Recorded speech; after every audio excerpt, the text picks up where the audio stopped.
Hi guys, welcome back to Deepi Diva vlog. So இந்த வீடியோவில் நம்ம என்ன பார்க்க போகிறோம் அப்படின்னா, one of the best special creamy chicken gravy தான் பார்க்க போகிறோம். சீக்கிரமாகவும் செஞ்சிடும், மீன் டைம் உங்களுக்கு ரொம்பவே டேஸ்ட்டாகவும் இருக்கும். நான் செஞ்சதில் ஒன் ஆஃப் த பெஸ்ட் ரெசிபிங்க. நிறைய சொதப்பல் குக்கிங் பண்ணுறது உண்மைதான், பட் இந்த ரெசிபி ட்ரை பண்ணி பார்த்துட்டு எங்கள் வீட்டில் எல்லாருமே ரொம்ப ஷாக் ஆகிட்டாங்க. அந்த அளவுக்கு டேஸ்டியாக இருந்தது.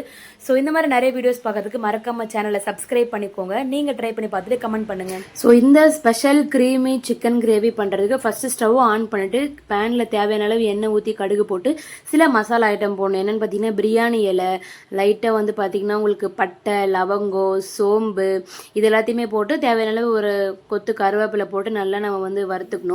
ஸோ இது வந்து ஃப்ரை ஆனதுக்கப்புறம் ரெண்டு பச்சை மிளகாவை சின்னதாக கட் பண்ணி நான் போட்டிருக்கேன் அந்த ஃப்ளேவருக்காக. இது நல்லா வந்து பார்த்தீங்கன்னா நீங்கள் டீப் ஃப்ரை பண்ணதுக்கப்புறமா தேவையான அளவு ஒரு 2 ஆனியன், ஒரு பிக் சைஸ் ஆனியன், பெரிய வெங்காயம் தான் நான் எடுத்திருக்கேன். அது நல்லா சின்னதாக கட் பண்ணி நம்ம அதையும் போட்டு நல்லா ஃப்ரை பண்ணிக்கலாம். நல்லா ஃப்ரை ஆகிறதுக்காக நான் கொஞ்சோண்டு உப்பு போட்டு அதையுமே சேர்த்து நல்லா வறுத்துக்கிறேன். ஸோ அப்போ தான் வந்து வெங்காயம் சீக்கிரமாக வறுக்கும் அப்படின்ட்டு. இதுக்கப்புறம் ஒரு 2 டேபிள் ஸ்பூன் இல்லை உங்களுக்கு எவ்வளோ தேவையோ அந்த அளவுக்கு இஞ்சி பூண்டு பேஸ்ட் போட்டு நம்ம அதையுமே நல்லா மிக்ஸ் பண்ணி ஃப்ரை பண்ணிக்கலாம். அதுக்கப்புறம் தக்காளி, 2 தக்காளி, பெரிய சைஸ் தக்காளி நல்லா மிக்சியில் ஜாரில் போட்டு நல்லா அரைச்சி அதையுமே நம்ம இதில் ஆட் பண்ணிக்கலாம். ஸோ இது எல்லாத்தையுமே நல்லா பச்சை வாசனை போகிற வரைக்கும் நல்லா நம்ம வந்து ஃப்ரை பண்ணி எடுத்துக்கலாம். ஸோ இதுக்கப்புறம் நம்ம கொஞ்சம் மசாலா ஐட்டம் போட போகிறோம். என்னென்னா மல்லித்தூள், மஞ்சள் தூள் கொஞ்சம், நமக்கு ஒரு சிட்டிகை, அந்த மாதிரி ஒரு 2 சிட்டிகை. அதுக்கப்புறம் வந்து பார்த்தீங்கன்னா ஸ்பெஷலான நாங்கள் மசாலா அரைச்சது எங்களுக்கு அந்த கரம் மசாலா பொடி, மிளகாய் தூள், சிக்கன் மசாலா இது எல்லாத்தையுமே போட்டு நம்ம வந்து நல்லா ஃப்ரை பண்ணிக்கலாம். ஸோ இது வந்து பார்த்தீங்கன்னா பச்சை வாசனை போகிற அளவுக்கு நல்லா வறுக்கணும். கொஞ்சோண்டு வந்து தண்ணியுமே இதில் ஆட் பண்ணி நம்ம அதையுமே சேர்த்து நல்லா ஃப்ரை பண்ணிக்கலாம்.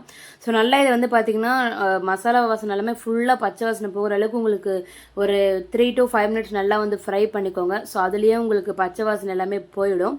ஸோ ஃபஸ்ட்டு நான் லைட்டாக மட்டும்தான் தண்ணி சேர்த்துருந்தேன். ஸோ அதுக்கப்புறம் இன்னும் கொஞ்சம் தண்ணி கூட சேர்த்து நம்ம நல்லா வந்து மிக்ஸ் பண்ணி விட்டுக்கலாம்.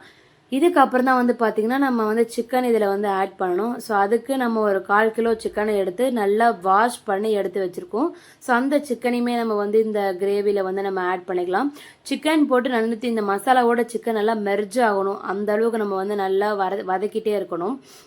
ஸோ இது குக் பண்ணுற டைமிங் வந்து பார்த்தீங்கன்னா ஒரு சிக்கன் போட்டதுக்கப்புறம் ஒரு 5 to 7 மினிட்ஸ் குக் பண்ணணும். ஸோ இது நல்லா வேகட்டும்.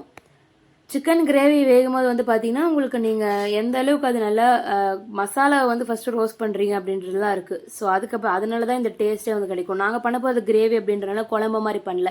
ஸோ நமக்கு நல்லா தண்ணி ஊற்றி கொஞ்சம் திக்காக தான் நம்ம வந்து பண்ண போகிறோம் இல்லையா.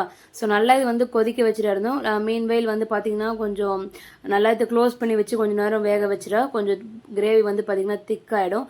ஸோ இந்த அளவுக்கு திக்கான கன்சிஸ்டன்சி வந்ததுக்கப்புறமா நம்ம ஒரு மெயினான இன்க்ரீடியன்ட் ஆட் பண்ண போகிறோம். இதுதான் எங்களுடைய டிஷ் இது வரைக்கும் இருந்தது வேற டேஸ்ட், இதுக்கப்புறம் இருக்க வரது வந்து வேற டேஸ்ட். அந்த அளவுக்கு டேஸ்டியான ரெசிபி கொடுத்தது. ஒரு 20 ரூபாய்க்கு நான் நல்லா முந்திரி வாங்கி நல்லா அரைச்சி மிக்சியில் குறைன்னு அரைச்சி வந்து ஆட் பண்ணியிருக்கேன். இல்லைனாலுமே நீங்கள் ஸ்கிப் பண்ணிக்கலாம். இருந்தது அப்படின்னா நீங்கள் கண்டிப்பாக போட்டு பாருங்க, ரொம்பவே சூப்பராக இருக்கும் டேஸ்ட்டு. இதுக்கப்புறம் ஃப்ரெஷ் க்ரீம் வந்து நம்ம வந்து கடையில் வாங்கிட்டு வந்தோம். அந்த ஃப்ரெஷ் க்ரீம் நாங்கள் ஃபஸ்ட் டைம் ட்ரை பண்ணோம். அதுவே ரொம்ப சூப்பராக இருந்தது. ஸோ ஒரு பாதியில் ஒரு 50 ml அந்த மாதிரி வந்து ஃப்ரெஷ் க்ரீம் நம்ம போட்டு அதையுமே நல்லா வந்து மிக்ஸ் பண்ணிக்கலாம். ஃப்ரெஷ் க்ரீமை போட்டதுக்கப்புறம் நிறைய நேரம்லாம் நம்ம வேக வைக்கக்கூடாது கிரேவியை. ஸோ நீங்கள் வந்து போட்டு ஒரு 2 to 3 மினிட்ஸில் நல்லா வந்து அதை வேக வச்சா போதும். அதுக்கப்புறம் நான் வந்து கஸ்தூரி மேத்தி கொஞ்சம் மேலே வந்து தூவி விட்டு அந்த ஃப்ளேவர் என்ஹான்ஸ் பண்ணுறதுக்காக போட்டிருக்கேன். ஸோ இப்போ வந்து பார்த்தீங்கன்னா நல்லா நீங்கள் வந்து ஒரு 3 to 5 மினிட்ஸ் லாஸ்ட்டாக வந்து நீங்கள் அந்த ஃப்ரெஷ் க்ரீம் போட்டதுலேருந்து 3 to 5 மினிட்ஸ் விட்டால் போதும். எல்லாத்தையுமே பண்ணி நம்ம நல்லா மிக்ஸ் பண்ணிட்டா கிரேவி கன்சிஸ்டன்சி உங்களுக்கு நல்லா திக்காக வந்துடும். ஸோ சப்பாத்தி கூட வச்சு சாப்பிட சூப்பராக இருந்தது. நாங்கள் ரைஸ் கூடவும் வச்சு பார்த்தோம், செம்ம டேஸ்ட்டாக இருந்தது. ஸோ நீங்களும் இதை வந்து செஞ்சு பார்த்துட்டு உங்கள் வீட்டில் உங்கள் ஹஸ்பண்டுக்கு கொடுத்து பசங்களுக்கு கொடுத்து எப்படி இருக்குன்ற டைப் பண்ணி பாருங்கள். ரொம்பவே சூப்பராக இருக்கும். அவருடைய ரியாக்ஷனும் அதை தான் இருந்து தலைவர் ஷாக் ஆகிட்டார், அந்த அளவுக்கு டேஸ்டியாக பண்ணுறது. ஸோ செஞ்சு பார்த்துட்டு கமெண்ட்